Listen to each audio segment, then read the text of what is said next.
Good morning, students. How are you? I hope you all are fit and fine. Myself, Desh Sharma, your English teacher, and today in this video, I am going to cover your lesson 5 from the book Hornbill.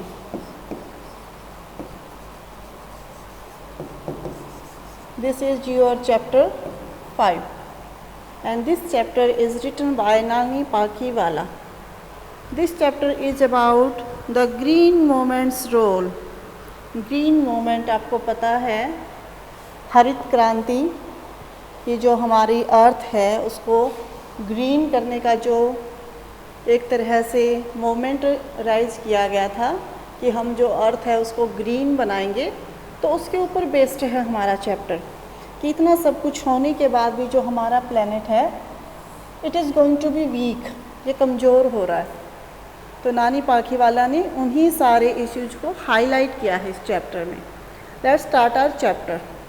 The following article was written by Nani Palkhivala and published in the Indian Express on 24 November 1994। यानी कि जो article है वो Indian express के लिए लिखा गया था, 24 नवंबर 1994 में ये पब्लिश हुआ था।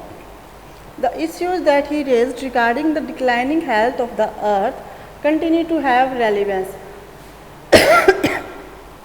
और जो इश्यूज इसके अंदर रेज किए गए थे किसके रिगार्डिंग, जो हमारी अर्थ है उसकी हेल्थ वीक होती जा रही है, वो आज भी काफ़ी रेलिवेंट हैं, वो आज भी काफ़ी उसके लिए अप्लाई किए जा सकते हैं, वो आज भी अप्लाई होते हैं।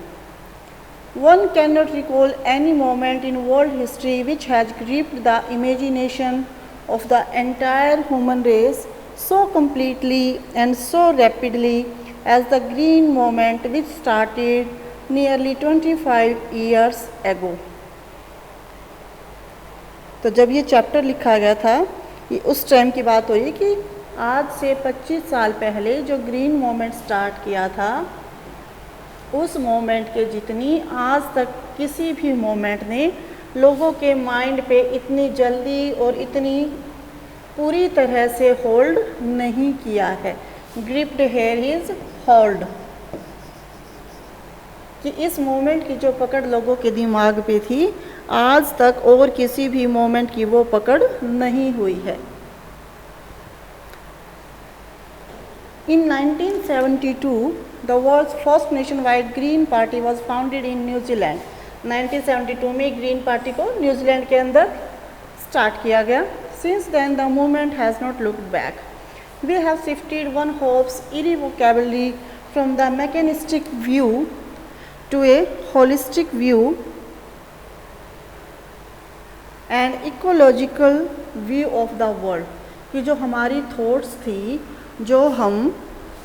ये जो थॉट्स हमारी पहले हुआ करती थी, हम मैकेनिस्टिक व्यू क्या होता है, ये वो होता है कि हम उसको मशीन की तरह माने, कि पहले हम जो अर्थ है उसको भी एक तरह से मशीन मानते थे और अब हम इसको अपना इकोलॉजिकल व्यू मानने लगे हैं, यानी कि हम अब इसको भी हमारा एक पार्ट मानने लगे हैं।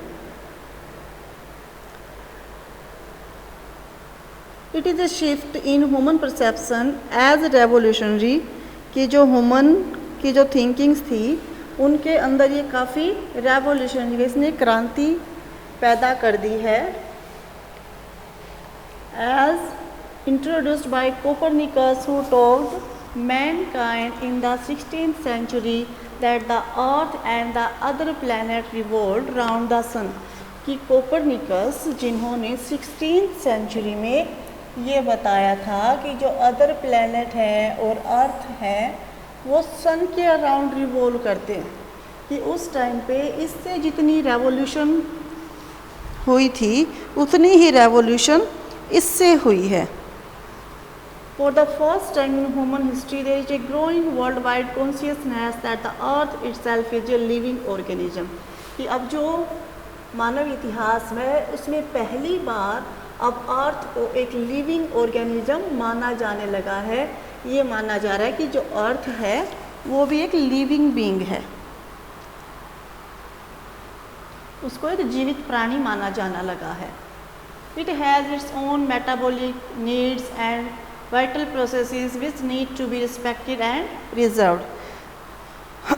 तो जो अर्थ है इसकी भी कुछ मेटाबॉलिक, यानी कि जैसे हम शरीर में कुछ खाते हैं, हमारी बॉडी में कुछ खाते हैं तो फिर वो एनर्जी के अंदर कन्वर्ट होता है, तो हमारे शरीर को एनर्जी की ज़रूरत होती है। उसी तरह से जो अर्थ है उसकी भी कुछ ज़रूरतें हैं और उसके अंदर भी ऐसी प्रोसेसेस होती हैं जिनको हमें रिस्पेक्ट करना चाहिए और उनको हमें सुरक्षित रखना चाहिए। The earth vital sign reveal a patient in declined health. ये जो अर्थ हमें आजकल साइंस दे रही है, संकेत दे रही है, उससे हमें पता चला कि जो अर्थ की हेल्थ है वो डिक्लाइन हो रही है, वो घट रही है। We have begun to realize our ethical obligation to be good stewards of the planet. Ethical क्या होता है? मोरल होता है, नैतिक होता है।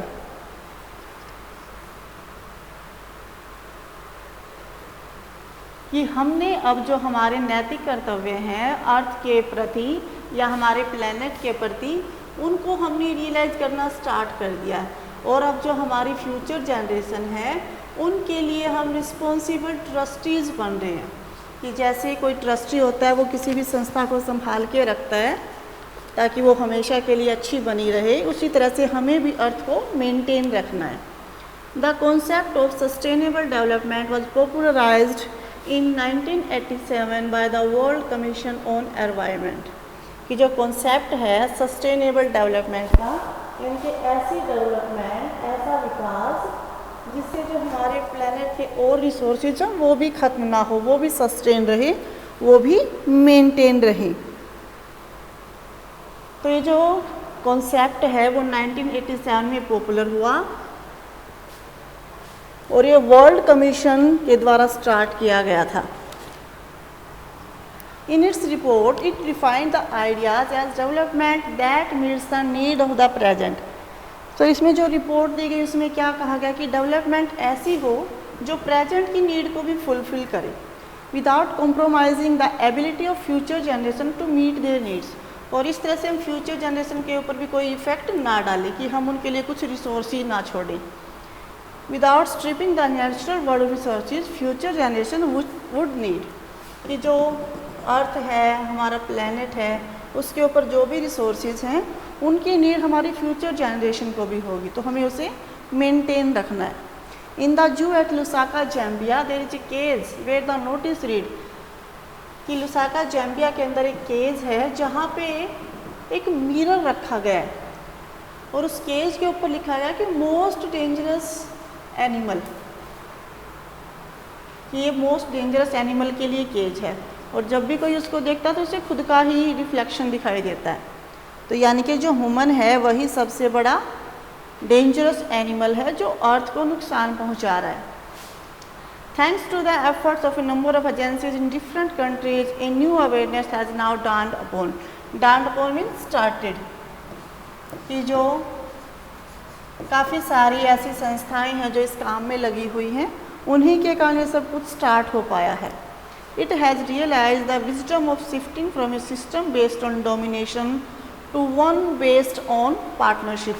कि पहले जो भी हमारा सिस्टम था उसके अंदर एक पर्सन खड़ा होता था और बाकी यहाँ पे सारे बैठते थे।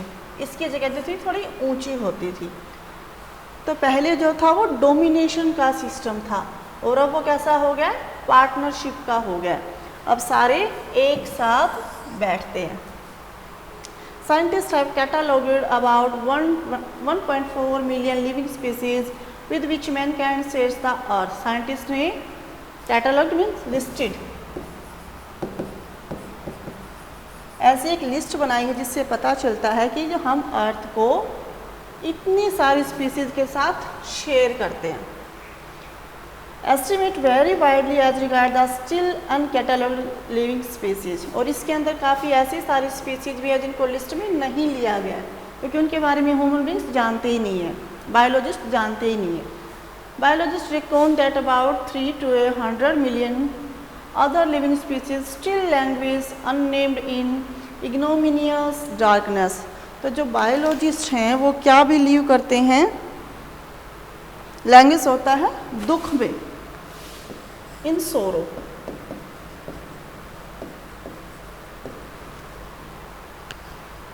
इग्नोमियस होता है अननोन, कि बहुत सारी ऐसी स्पीसीज है जो अभी भी अननोन है, वो अंधेरे में होने कोई नहीं जानता है। One of the early international commission which dealt inter alia with the question of ecology and environment was the grand commission which had a distinguished Indian as one of its member. कि जो पहले के commissions हुए हैं जिन्होंने इसके ऊपर काम किया है, उनमें से ग्रैंड कमीशन भी एक है और इसके अंदर एक इंडियन मेंबर भी थे, mister L K Jha. The first grand report raise the question, और इसी रिपोर्ट के अंदर एक क्वेश्चन रेज किया गया था कि क्या हम are we to leave our successor a scorched planet of advancing desert. Successor क्या होता है? हमारी आगे आने वाली पीढ़ियाँ। स्कोर्च्ड क्या होता है? झुलसा हुआ, यानी कि डिस्ट्रॉयड, तबाह किया हुआ। कि क्या हम हमारी आने वाली पीढ़ियों को ऐसा प्लैनेट देंगे जिसके ऊपर डेजर्ट बढ़ रहे हैं और जो बिल्कुल डिस्ट्रॉय हो रहा है। इम्प्रोविस्ड लैंडस्केप, इसके जो लैंडस्केप हैं, जो प्राकृतिक दृश्य हैं, वो बेकार होते जा रहे हैं और इसका जो एनवायरनमेंट है वो एलिंग होता जा रहा है, वीक होता जा रहा है। Mister Lester R Brown in his thoughtful book the global economic prospect points out that the earth principal biological system are 4। Mister Lester R Brown हैं, इन्होंने अपनी बुक ग्लोबल इकोनॉमिक प्रोस्पेक्ट के अंदर बताया है कि अर्थ के बायोलॉजिकल सिस्टम 4 हैं। फिशरीज हैं, जो हमारा मछली क्षेत्र है वो फॉरेस्ट, ग्रासलैंड एंड क्रॉपलैंड, जहाँ पे हम फसल वगैरह पैदा करते हैं। And they form the foundation of the global economic system, और इसी के ऊपर हमारा इकोनॉमिक सिस्टम बेस्ड है। In addition to supplying our food, these 4 systems provide virtually all the raw materials for industry except minerals and petroleum derived synthetics। यानी कि जो 4 biological concept बताए गए हैं, इन्हीं के ऊपर हमारी जो इकोनॉमिक सिस्टम है वो बेस्ड है, और इससे फूड तो सप्लाई होता ही है, साथ साथ जो हमारी इंडस्ट्री है, हमारे उद्योग हैं, उनको भी रॉ मटेरियल प्रोवाइड किया जाता है। इसके अंदर सिर्फ मिनरल्स शामिल नहीं है और पेट्रोलियम से बनने वाले सिंथेटिक शामिल नहीं है। In large areas of the world human claims on this system are reaching an unsustainable level. कि वर्ल्ड के काफ़ी सारे हिस्से में ये अनसस्टेनेबल लेवल के ऊपर पहुंच गया, जिसको हम मेंटेन नहीं रख सकते हैं, कि थोड़े टाइम के बाद वो सब कुछ ख़त्म हो जाएगा। यहाँ की जो प्रोडक्टिविटी है वो इम्पेयर्ड है, वो काफ़ी अलग है। When this happens, fisheries collapse, और जब ये होगा, जब हमारा जो प्रोडक्टिविटी का एरिया है वो इम्पेयर्ड हो जाएगा, तो क्या होगा? जो हमारे मत्स्य क्षेत्र है, मछली क्षेत्र है, वो नष्ट होना स्टार्ट हो जाएंगे, जंगल गायब हो जाएंगे, ग्रास लैंड बैरन वेस्टलैंड के अंदर कन्वर्ट हो जाएंगे, जो ग्रास लैंड है फिर वो बंजर ज़मीन में बदल जाएंगे, और जो क्रॉप लैंड है वो कम होती जाएगी। In a protein conscious and protein hungry world, overfishing is common every day। कि आजकल हर कोई प्रोटीन कॉन्शियस है, प्रोटीन चाहता है अपनी बॉडी के लिए, तो इससे ओवरफिशिंग बहुत ज़्यादा बढ़ गई है। In poor countries local forest are being decimated in order to procure firewood. जो पुअर कंट्रीज हैं वहाँ पे लोग फायरवुड के लिए फॉरेस्ट को काट रहे हैं, कुकिंग के लिए काट रहे हैं। Firewood has become so expensive, जो लकड़ियाँ वो इतनी महंगी हो गई हैं। What goes under the pot now cost more than what goes inside it. कि एक कहावत है कि जो पोट के अंदर, बर्तन के अंदर पक रहा है, उसकी जो कॉस्ट है वो कम है, और जो बर्तन के नीचे आग जलाने के लिए लगा गया उसकी कॉस्ट ज़्यादा है। Since the tropical forest is in the world of doctor Myers the powerhouse of evolution. कि जो ट्रॉपिकल फॉरेस्ट हैं उनको क्या बताया गया है कि वो पावर हाउस हैं। ट्रॉपिकल फॉरेस्ट जो उष्णकटिबंधीय क्षेत्र होते हैं वो पावर हाउस हैं।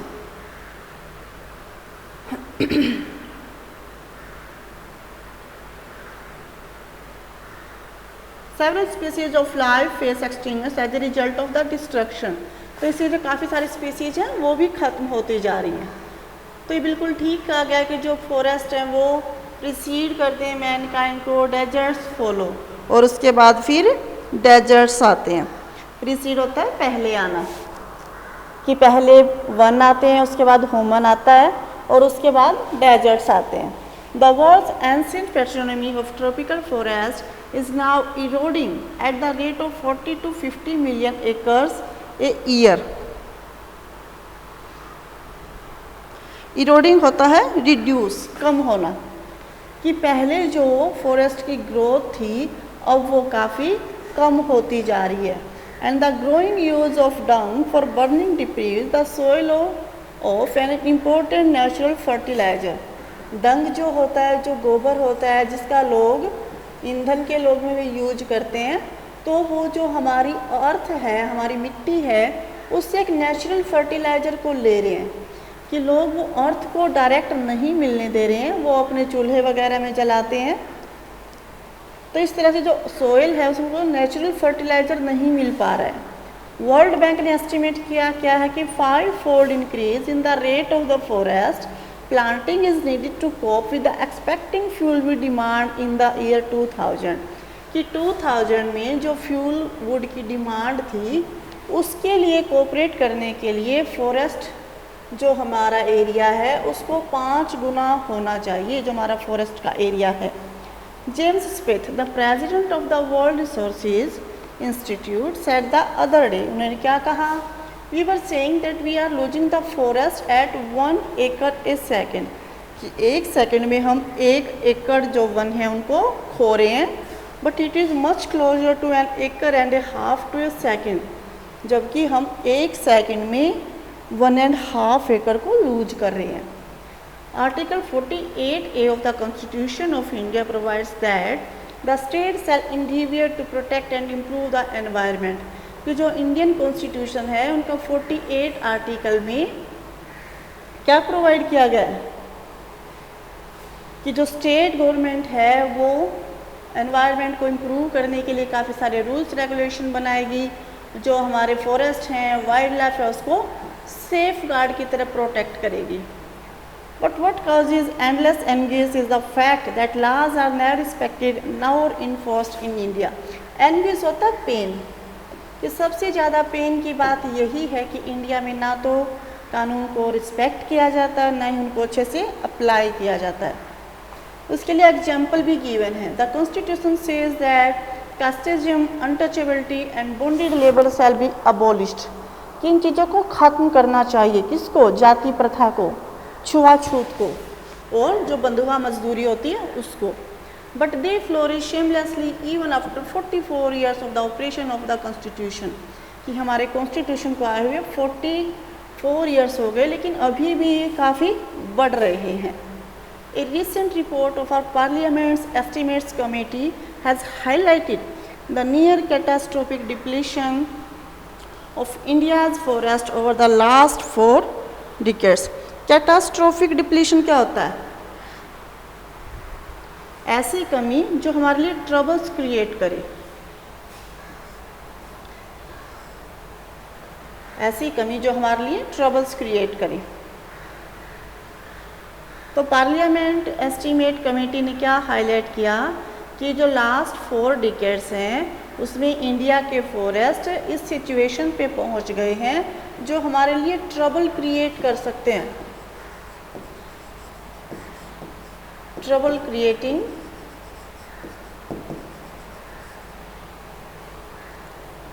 India, according to reliable data, is losing its forest at the rate of 3.7 million acres a year, कि इस रेट के अकॉर्डिंग हमारे जो वन हैं वो ख़त्म होते जा रहे हैं। Large areas officially designated as forest land are already virtually treeless, जिनको पहले फॉरेस्ट लैंड कहा गया था अब वो ट्रीलेस हो चुके हैं। The actual loss of forest is estimated to be about 8 times the rate indicated by government statistics, कि जो गवर्नमेंट के आंकड़े हैं उससे अलग है जो एक्चुअल लॉस है, और वो कितना है? 8 times द रेट इंडिकेटेड, इसकी 8 टाइम है, 3.7 को 8 टाइम्स अगर आप करोगे तो इस ग्रोथ के ऊपर जो हमारा फॉरेस्ट लैंड है वो डिक्रीज होता जा रहा है। A 3-year study using satellites and aerial photography conducted by the United Nations warns that the environment has deteriorated so badly that it is critical in many of the 88 countries investigated। कि जो United nation ने satellite से देखा है या pick वगैरह ली हैं, उन्होंने कहा है कि जो 88 कंट्रीज़ हैं वहाँ पे सिचुएशन बहुत क्रिटिकल हो चुकी है। There can be no doubt that the growth of world population is one of the strongest factor restoring the future of human society. तो सबसे बड़ा फैक्टर क्या है इसका? पॉपुलेशन, जनसंख्या की जो रेट है जिस पे वो इंक्रीज़ हो रही है वो है इसके लिए main factor. That was the world population around the year 1800। By the year 1900 a second billion was added. कि यहाँ पे और यहाँ पे जो हमारी पॉपुलेशन है उसमें बिलियंस ऐड हो चुके हैं। And the 20th century has added another 3.7 billion, और 20th सेंचुरी में इतने और ऐड हो गए हमारे। The present world population is estimated at 5.7 billion. Every 4 days the world population increase by 1 million. कि 4 days में जो पॉपुलेशन है वो 1 मिलियन बढ़ जाती है। Fertility falls as incomes rise. जैसे जैसे इनकम बढ़ती है उससे फर्टिलिटी जो उत्पादकता है वो कम होती है। एजुकेशन स्प्रेड्स, एजुकेशन ज़्यादा होती है। हेल्थ इम्प्रूव्स, इससे हेल्थ इम्प्रूव होती है। दस development is the best contraceptive. तो जो डेवलपमेंट है वही सबसे बड़ा कंट्रासेप्टिव होगा, वही सबसे बड़ा उपाय है जो हम कर सकते हैं। But development itself may not be possible if the present increase in number continues. लेकिन ऐसे ही अगर हमारी पॉपुलेशन इंक्रीज होती रही तो उसके लिए डेवलपमेंट से भी कुछ नहीं होगा। The rich get richer. जो रिच पर्सन है वो रिच होते जा रहे हैं, पुअर हैं वो पुअर होते जा रहे हैं, क्योंकि जो पुअर पीपल हैं उनको नॉलेज नहीं है, इस तरह से वो अपनी फैमिली को बढ़ा रहे हैं। तो वो क्या सोचते हैं कि अगर बच्चे ज़्यादा होंगे तो काम ज़्यादा करेंगे, है ना। वो उनको समझते हैं कि वो वर्कर्स ज़्यादा हो गए हैं, लेकिन वो ये बात नहीं समझ पाते हैं कि अगर ज़्यादा बच्चे हैं तो काम कम होगा। इसका मतलब क्या होगा? More people without work. लोग तो होंगे लेकिन विदाउट वर्क होंगे। It is not suggested that human beings be treated like cattle and compulsory sterilised. कि ह्यूमन बींग्स को कैटल्स की तरह ट्रीट किया जाए और उनको ज़बरदस्ती स्टरलाइज किया जाए, उनकी नसबंदी की जाए, इससे कुछ नहीं होगा। But there is no alternative to voluntary family planning without introducing an element of coercion. तो नानी पालकी वाला यहाँ पे कहते हैं कोएर्सन भी ज़बरदस्ती होता है बेटा, compulsion.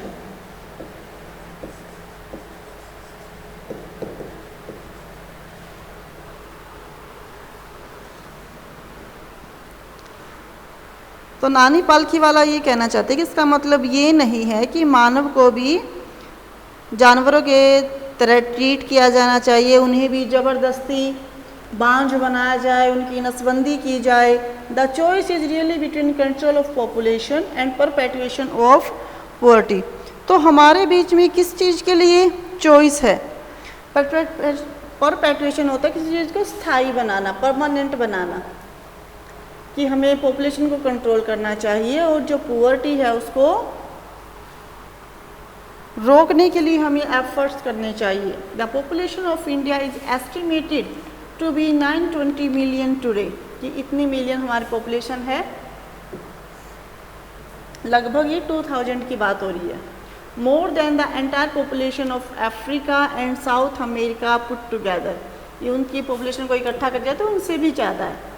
No one familiar with the condition in India would doubt that the hope of the people would die in their hungry hutments unless population control is given topmost priority।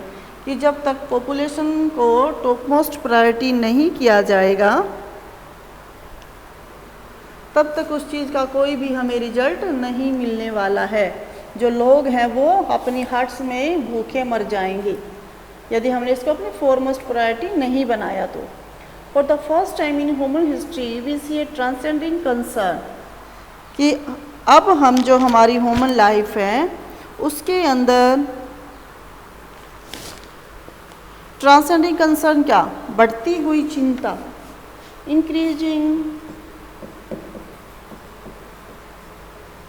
increasing concern,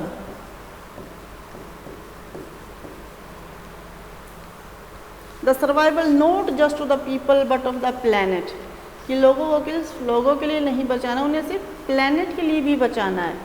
We have begun to take a holistic view of the very basis of our existence, कि जो हमारे लिए सबसे ज़्यादा ज़रूरी है हमारा planet, उसके लिए अब हमने हमारी थिंकिंग को चेंज कर दिया है। The environment problem doesn't necessarily signal our demise, तो जो environment हमें सिग्नल दे रहा है, डिमाइज क्या होता है, एंड होता है, डेथ होता है। जो एनवायरनमेंट हमें सिग्नल दे रहा है उसका ये मतलब नहीं कि हम बिल्कुल ही अभी मर जाएंगे। It is our passport for the future. जो हमारा एनवायरमेंटल प्रॉब्लम है ये फ्यूचर के लिए हमारा पासपोर्ट है। The emerging new world has assured in the era of responsibility, कि अब हम रिस्पॉन्सिबिलिटी के इरा के अंदर, युग के अंदर आ चुके हैं। It is a holistic view and ecological view, seeing the world as an integrated whole rather than dissociated collection of part, कि हमें इसे अलग अलग हिस्सों के जोड़ के लिए नहीं बल्कि एक संपूर्ण चीज़ की तरह मानना चाहिए। हमें पूरे प्लैनेट को एक मानना चाहिए। Industry has a most critical role to play in this new era of responsibility, तो सबसे मेन रोल कौन प्ले करने वाला है, इंडस्ट्री।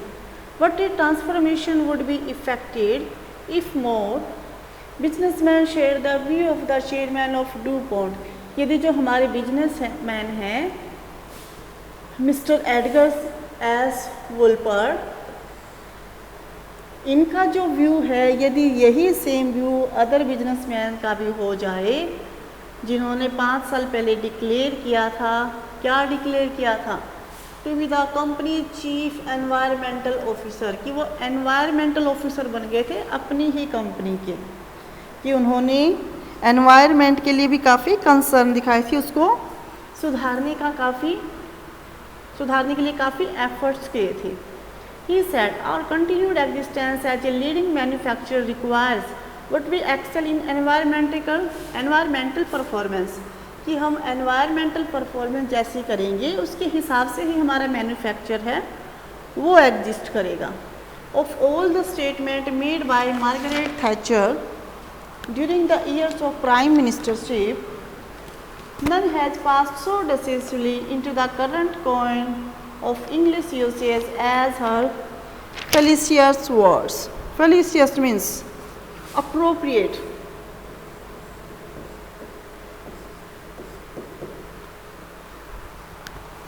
Means appropriate.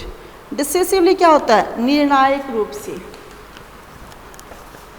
तो नानी पाखीवाला लास्ट में ऐड करते हैं कि जो इंग्लैंड के प्राइम मिनिस्टर थे मार्गरेट थैचर, उन्होंने क्या कहा था कि किसी भी पीढ़ी का अर्थ के ऊपर उतना हक नहीं होता है। All we have is a life tenancy with a full repairing lease, कि हमारे पास क्या होता है, हमारे पास एक फुल रिपेयरिंग लीज होती है, यानी कि हमें इसको रिपेयर करते रहना है, इसकी मरम्मत करते रहना है। In the world of Mister Lester Brown we have not inherited this earth from our forefather. Mister Lester Brown के क्या वर्ड्स हैं कि जो अर्थ हमारे पास है वो हमारे फोरफादर से हमने इनहेरिट नहीं की है, वो केवल हमारी ही नहीं है कि हमें मिल गई, हम इसको जैसे चाहे यूज करें। We have borrowed it from our children, हमने तो इसे हमारे बच्चों से लिया है और उन बच्चों को ही हमें ये वापस देनी है और बिल्कुल सही कंडीशन में इसको मेंटेन रखते हुए। तो यहाँ पे मार्गरेट थैचर और मिस्टर लेस्टर ब्राउन के वर्ड्स के साथ चैप्टर की एंडिंग की गई है। मार्गरेट थैचर ने कहा था कि हमारा अर्थ के ऊपर फ्री होल्ड नहीं है, और मिस्टर लेस्टर ब्राउन क्या कहते हैं कि हमने इसे हमारे पूर्वजों से नहीं खरीदा है, बल्कि हमारे बच्चों से हमने इसे उधार लिया है। So the message of this lesson is that we should plan to make our earth full of greenery, to make it full of trees, because we have inherited this planet. We have not inherited this planet from our forefather. We have borrowed it from our children, and we will give it back to them in a proper condition. उन्हें बिल्कुल सही स्थिति में उनमें से वापस सौंप देंगे। Thank you student. This was our chapter lesson 5. I hope you all have understood the chapter. Thank you students.